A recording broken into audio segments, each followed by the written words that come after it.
Aime-t-on pour soi ou pour le bien de l'autre? Aimer, est-ce trouver en l'autre ce qui nous manque?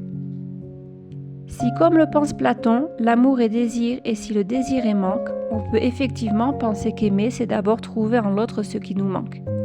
Eros, par sa dimension passionnelle, incarne tout à fait cette façon d'aimer. Mais qui pourrait se plaindre que les amants se prennent mutuellement si cette union passionnée est joyeuse? Sûrement pas eux.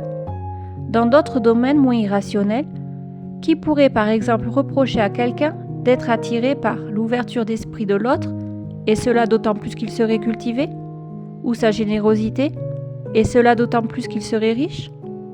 Sauf que, comme le dit Platon, rôde bien là un démon, que plus tard les scolastiques appelleront concupiscence.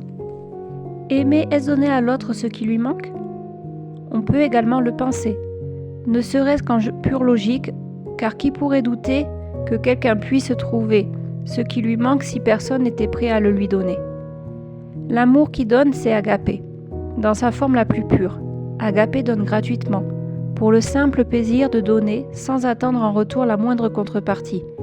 Comme peuvent l'incarner les grands sages ou les grands mystiques, agapé n'a besoin de rien, si ce n'est d'aimer et donner jusqu'à se donner tout entier.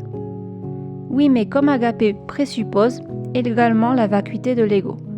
Cela va sans dire que, même si agapé apparaît au nom des grands sentiments comme étant la plus noble façon d'aimer, en pratique, au jour le jour, agapé est bel et bien la forme d'amour la plus difficile à atteindre. Il n'y a pas d'amour qui puisse tenir durablement si chacun y trouve son plaisir. N'est-ce pas ce qu'enseigne l'amitié, puisqu'elle ne peut pas vivre sans une certaine réciprocité? La réciprocité, dès lors évidemment qu'elle n'est pas froidement comptable, c'est aussi l'affection, le souci de l'autre, l'entraide et la solidarité. N'y a-t-il pas là tout ce qu'il faut pour que chacun puisse y trouver son compte? Mais il paraît clair que dans un tel contexte, Eros ou l'amour-propre ne puissent pas faire cavalier seul, et qu'ils doivent, eux aussi, finir par se tramer dans la complicité.